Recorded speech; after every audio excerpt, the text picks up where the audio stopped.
राकेश त्रिपाठी जी आप जवाब दीजिए। वो कह रहे हैं खाली दस्तखत करवा लेने से कुछ होता है क्या? जब तक वो चीजें जमीन पर उतरती हुई नजर नहीं आए तब तक जनता क्यों मानेगी? देखिए चित्रा, आपने जब सवाल पूछा अनुराग भदौरिया से तो अनुराग भदौरिया ये बताने लगे कि सरकार ने क्या क्या काम किए थे इनके समय में। देखिए सरकार काम करती है, सरकार काम करेगी, उसकी जिम्मेदारी है, लेकिन सरकार रोजगार सृजन के लिए अगर निजी क्षेत्र के निवेश राज्य में लेकर के नहीं आएगी तो रोजगार सृजन कैसे होगा? 17.4 बेरोजगारी की दर थी अखिलेश यादव जी के शासनकाल में, और ये बेरोजगारी भत्ता बांटते थे। और आज उत्तर प्रदेश की बेरोजगारी दर आज राष्ट्रीय औसत से नीचे 2.3 पहुंची है। ये कारण है कि उत्तर प्रदेश में आज निवेश आ रहा है, उत्तर प्रदेश में इंडस्ट्री आ रही है। मैं उदाहरण के तौर पर बताता हूँ, 2 मोबाइल मैन्युफैक्चरिंग या मोबाइल असेंबलिंग यूनिट केवल थी उत्तर प्रदेश में अखिलेश यादव जी के शासनकाल तक। भारतीय जनता पार्टी की सरकार बनने के बाद आज 150 से ज्यादा मोबाइल असेंबलिंग और मोबाइल मैन्युफैक्चरिंग यूनिट केवल नोएडा और ग्रेटर नोएडा में लगने का काम हुआ है।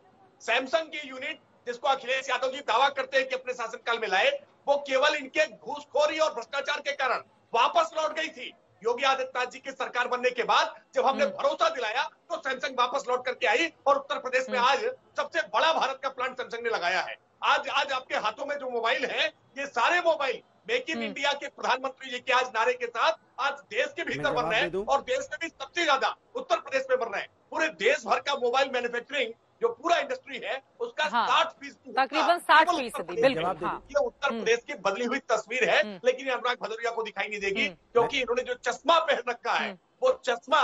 ठीक है अनुराग जी, पहले आप जवाब दीजिए, उसके बाद अतुल जी मैं फौरन आपके पास आऊंगी। देखिए कमाल की बात है, सैमसंग की फैक्ट्री समाजवादी के समय लगी और समाजवादी के समय चालू हुई। आप उसको किसी से तोड़ मोड़ के बोलिए कि भाग गए, कि चली आई, कि गई, अब ये सब बातों से कोई मतलब नहीं है। दूसरा HCL भी समाजवादी लेके आए थे जो लखनऊ में लगा हुआ है। आप बताइए HCL कब आप लेके आए? HCL अगर हमने HCL ले आए तो आप और दूसरी भी ले आते। समाजवादियों ने यहाँ पे एक विकास का राह दिखाई है जो आज जमीन पे दिखाई पड़ती है। तभी मैंने पहले चित्रा जी आपने पूछा था, पहले मैंने शुरुआत कर दी थी कि हमारा विकास धरातल पे दिखाई पड़ता है, एक्सप्रेस पे दिखाई पड़ता है, धरातल पे है, 100 डायल धरातल पे दिखाई पड़ रहा है, 1090 धरातल पे है, समाजवादी पेंशन धरातल पे है। यहाँ पे जो हमने जो उत्तर प्रदेश के सभी जिलों को 4 लाइन से जोड़ा था वो धरातल पे है। हम धरातल की बात करते हैं, ये बेरोजगारी भत्ता की बात करें, बेरोजगारी भत्ता हमने दिया और आपने भी तो वही काम, आपने उसकी नकल करके आपने कहा कि हम राशन देंगे, तो राशन देने की जगह आप रोजगार देते थे। क्यों राशन दिया आपने? आप हर घर में रोजगार देते, राशन देने की जरूरत नहीं थी, लोगों को रोजगार मिल जाता। तो वही मैं आपसे कहना चाहता हूं कि समाजवादी का काम धरातल पे मेट्रो हमने बनाई, धरातल पे मेट्रो दिखाई पड़ रही है, रिवर व्यू फ्रंट हमने बनाया, दिखाई पड़ रहा है। तो हमारा काम तो प्रभु दिखाई पड़ता है। आप भी अपना काम तो ऐसा कीजिए दिखाई पड़े। 5 एयरपोर्ट उत्तर प्रदेश के, हाँ वो भी गिना रहे हैं। ठीक है सर, और भी ऐसे मुद्दे हैं, मैं लौटूंगी, लेकिन यकीनन आपने भी लंबी चौड़ी फहरिस्त गिरा दी। और ये कम से कम अच्छा है, एक राज्य में जब इन्वेस्टमेंट के लेकर हम बात करते हैं तो कम से कम विकास की तरक्की ये तमाम राज्य किस तरह से गिने गढ़े और आगे बढ़े उसको लेकर जब चर्चा होती है तो यकीनन उत्तर प्रदेश की जनता भी आप लोगों को साधुवाद देगी, क्योंकि रोजी रोजगार ये सबसे बड़ा मुद्दा है जिसको लेकर यकीनन सरकार को आगे बढ़ना चाहिए। लेकिन अतुल पाटिल जी सीधे आपके पास आते हुए, देखिए बेरोजगारी की बार बार बात कांग्रेस पार्टी भी करती है, समाजवादी पार्टी, दूसरी भी विपक्षी पार्टियां, ये कहते हुए आप लोग योगी मोदी सरकार पर करारा वार करते हैं, चाहे यूपी के संदर्भ में देख लें या फिर केंद्र के संदर्भ में देख लें। लेकिन तुलना तो राज्यों से ही की जाएगी ना। अगर कांग्रेस शासित राजस्थान में 21% बेरोजगारी की दर है, उत्तर प्रदेश में अगर 4% है, तो यकीनन राकेश त्रिपाठी और बीजेपी अपनी पीठ थपथपाएंगे। क्या गलत कर रहे हैं फिर? आप लोग ही एक ऐसा मॉडल दे देते जिसके बाद आप लोग कहते कि यूपी की सरकार ऐसा करके दिखाए, लेकिन एक मॉडल स्टेट के तौर पर धीरे धीरे ही सही कन्वर्ट होता हुआ क्या उत्तर प्रदेश नजर आ रहा है, और आज उसी की तस्वीर लखनऊ से भी सामने आई है।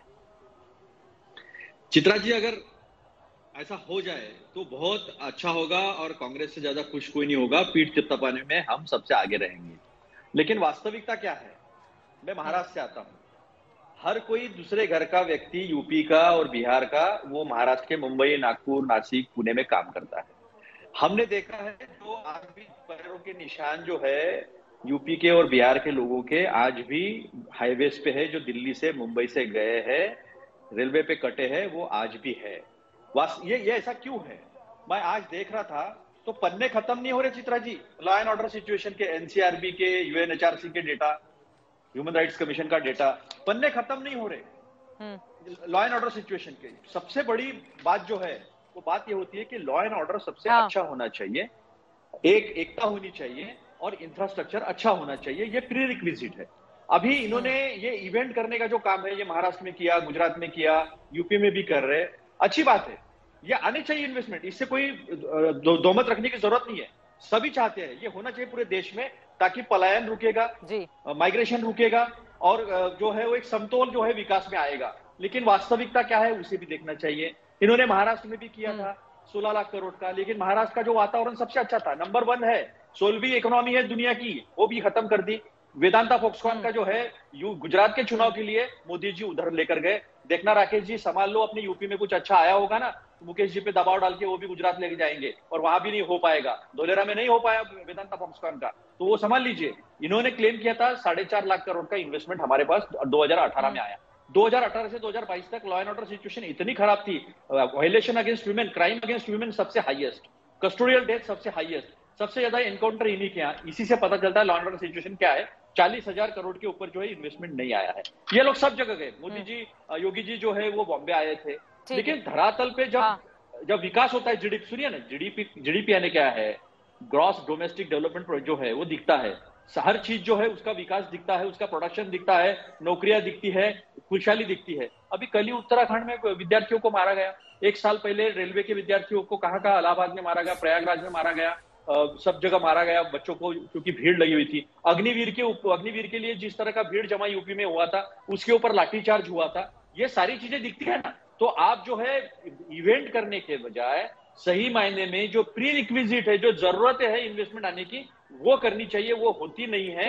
हालांकि यहाँ पे एक चीज मैं क्लियर इवेंट 1 दिन का, 2 दिन का, 3 दिन का होता है, 3 दिन का होता है, सबसे ज्यादा 3 दिन, सुनिए ना, आखिरी 10 सेकंड, ठीक है 3 दिन का होता है। लेकिन मैंने आपसे सवाल पूछा था, बेरोजगारी दर को लेकर राजस्थान और यूपी से सर तुलना की थी, और आज तो देखे भरोसा आपके भीतर तब पैदा होगा ना, कम से कम नेताओं के जेस्चर से भी वो नजर आना चाहिए। अशोक गहलोत जी, देखिए सर, मुझे कांग्रेस शासित राज्यों के मुख्यमंत्रियों का उदाहरण देना ही होगा। अशोक गहलोत जब बजट पढ़ रहे होते हैं राजस्थान का, जरा आप सोचिए कि ये कैसे मुख्यमंत्री हैं। पिछले साल का बजट वो 10 मिनट तक पढ़ जाते हैं, उनको अंदाजा तक नहीं रहता है। तो फिर पलट कर पूछा जाएगा ना, एक आक्रामक तरीके से अगर निवेश को लेकर आप आगे बढ़ रहे हैं, अपनी जनता को लेकर आप आगे बढ़ना चाहते हैं, वहां के युवाओं के रोजगार, अगर आप देखिए इसी साल राजस्थान में विधानसभा के चुनाव है और मुख्यमंत्री कितने सजग और सतर्क हैं कि वो बजट पिछले साल वाला पढ़ रहे हैं। अगर टोका टाकी नहीं होती तो पूरा ही पढ़ जाते। अगर ये स्थिति आपके राज्यों की होगी तो फिर तो बीजेपी वाले उदाहरण देंगे ही कि आप देख लीजिए बीजेपी शासित मुख्यमंत्रियों को। देखिए चित्रा जी, कल का देखिए, कल मोदी जी ने लोकसभा में कहा था नल जल से जो है 8 करोड़ को हमने पहुंचाया पानी, और दूसरे दिन राज्यसभा में कहते हैं कि 11 करोड़ से पहुंचाया। उसके ऊपर कोई कटाक्ष करने की हिम्मत नहीं करता है। तो कम से कम कांग्रेस के लोगों की तरफ बोलने की हिम्मत तो होती है। ये आप कहते हो कि अरुण जेटली जी ने कहा था कि संसद को बंद गिराना, संसद नहीं चलने देना, ये भी एक इंस्ट्रूमेंट है, तो तब आप कुछ नहीं बोलते। लेकिन हमने अगर जेपीसी की मांग की है, इतना बड़ा घपला हुआ है, 17 लाख करोड़ के आसपास पैसा जो है वो रफू चक्कर हो गया है। प्रधानमंत्री जी का लोकसभा में भाषण था तो शेयर ऊपर जाता है स्पेकुलेशन करके, और आज शेयर फिर गिर जाता है 2 दिन में। तो इतना ये जो कटाक्ष है ना, सब जगह होना चाहिए। जहां तक राजस्थान की बात है, वसुंधरा राजे की सरकार में जो हुआ है उसे करेक्ट करने के लिए कुछ तो समय लगेगा। लेकिन जहां हमने महाराष्ट्र में सत्ता थी हमारी, जहां हमारी सत्ता छत्तीसगढ़ में है, जहां जहां थी वहां के भी आंकड़े मिला के देखिए, वहां तो अनएम्प्लॉयमेंट था ही नहीं। 2014 तक अनएम्प्लॉयमेंट रेट था 2.2%। पूरे देश की बात कर रहा हूं मैं, पूरे देश में एम्प्लॉयमेंट की कोई बात नहीं थी।